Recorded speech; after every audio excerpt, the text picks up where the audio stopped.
show. I'm so thankful for all of you who are tuned in today. I hope everyone's day has been amazing so far, because now is the time for you to grab your favorite beverage, sit back, relax, and enjoy the show. But before we go any further, y'all, show yourselves some love. Give yourselves some hugs. Yes, give yourselves a round of applause, because you are awesome and we love you. Listen, joining us today, we have an award-winning chef who has received the Michelin star. Let me say that one more time, y'all. He has received the Michelin star, which is the most prestigious honor a chef can receive in the culinary industry. He is here today to let us know all about his inspiring journey. So without further ado, let's get this show started. Woo! Come on. Y'all, please put your hands together and help me welcome the one and only Mr. Chef Gerald Sombright. Yes! Yes! Hello there! Oh my God! I'm fantastic! Please have a seat. How are you? Doing well. You are on top of the world, sitting on top of the world. Yes, it's been pretty remarkable. It's been a very, very fast-paced whirlwind since we won Michelin star last on June 9th.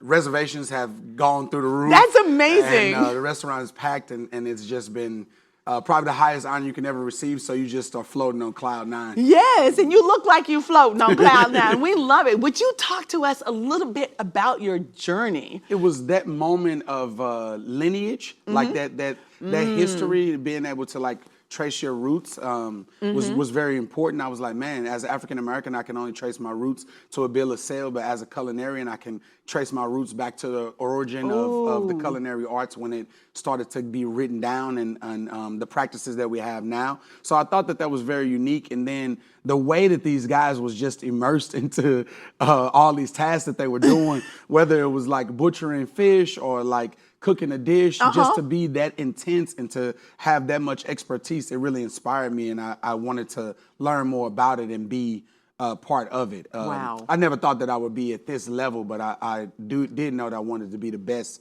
wherever I was at. I was going to say, you didn't know you were going to be at this level, but we know that you're very competitive and that you want to be the best at what you do. I was talking to you a little earlier, and that's kind of what I got from you was, you know what, I didn't do this, but this makes me want to be even better at this. It makes you want to excel on another level. So who has been your biggest culinary influence at this time?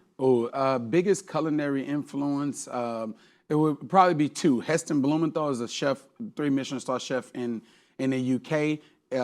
His creativity is just outside of the box. And then from a personal standpoint, I work with this chef, Stephen Milstein, who was just like this like 5'2" guy, just screaming at people all the time, running around. And he, this sounds really weird to say, but he taught me how to be creative. He was so creative that he was like, look at all these books in the office and look at what I'm doing. And then he was like, you take this information and put your own soul into it. And he really taught me how to be creative. That's amazing. He unlocked something in my brain as far as creativity goes. Wow. with food. That's absolutely powerful. And the question I want to ask you too, you said he's a 3 Michelin star. That's the guy in the UK. In the UK. So let me ask you about the levels of the Michelin star. Can you get one, do you get one each time, or you get like, I'm gonna give you 3 today. You get 3 on this visit. Or like every year they just add up. No question is a dumb question. It's not. That is a very smart question. Thank you. The Michelin guy, what they do is they come and rate the restaurants every year.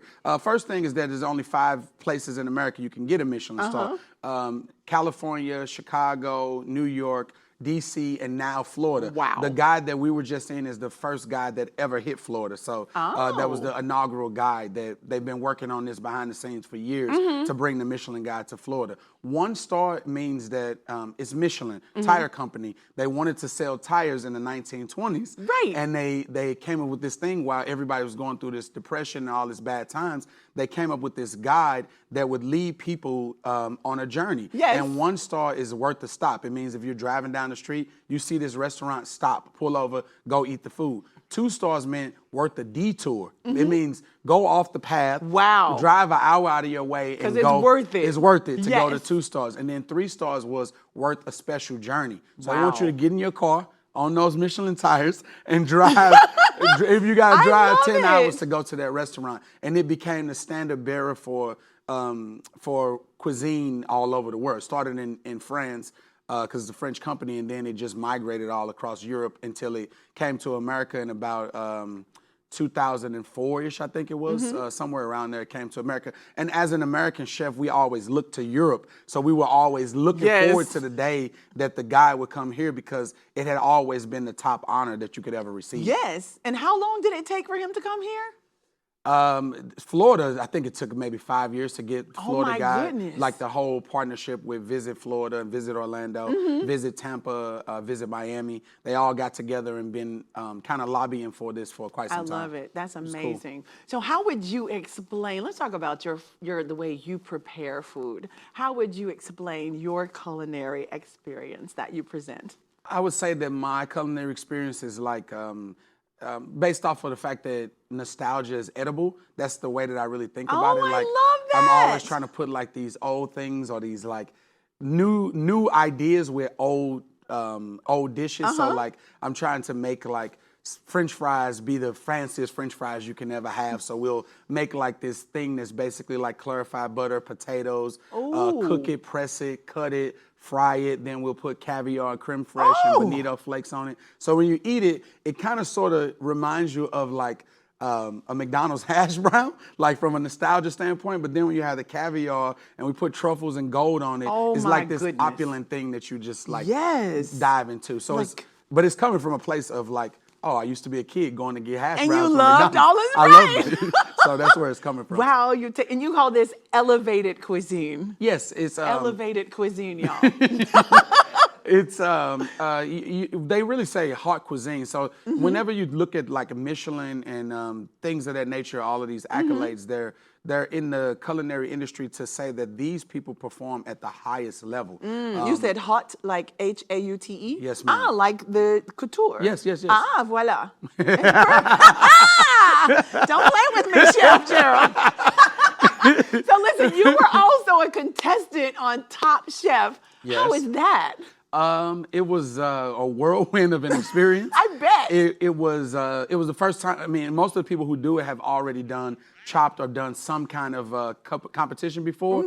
For me, it was like drinking water through a fire hydrant, because it was just like put you on a set and go. So it was my like, gosh. it was just so out of body and so like out of the ordinary as a chef. Surreal, like, Surreal. yes. But it was one of the most impactful things that I've ever done. More, I got a certain amount of notoriety and was able to do all these amazing things afterwards. But more importantly than that, I met some of the best people that I've ever met in my life. That's that we amazing. still are in group chat to this day, which is Really? which is That's so it was like awesome. 6 years ago. We're still in the group chat. It's kind of so crazy. Awesome. But that's so cool. It has been an absolute pleasure sitting here talking with you. When I say chefs and cooking and all of that is one of my most favorite things to do, I can add you to one of the celebrity chefs that I've had the honor of meeting, along with, we spoke about some of the other chefs. I had the pleasure of meeting Julia Child before she passed Big away. deal. Big deal, Gil and Rick Tremont in Chicago, and Charlie Trotter. Right. And now, ladies and gentlemen, the celebrity chef Gerald. Thank you You so much for spending time. Tell us the name of your restaurant. It's Knife and Spoon inside the Ritz-Carlton Orlando Grand Lakes. Y'all, it's inside the Ritz-Carlton Grand Lakes. Do not miss Chef Gerald. We will be right back with No Filter. Don't y'all go nowhere. Woo!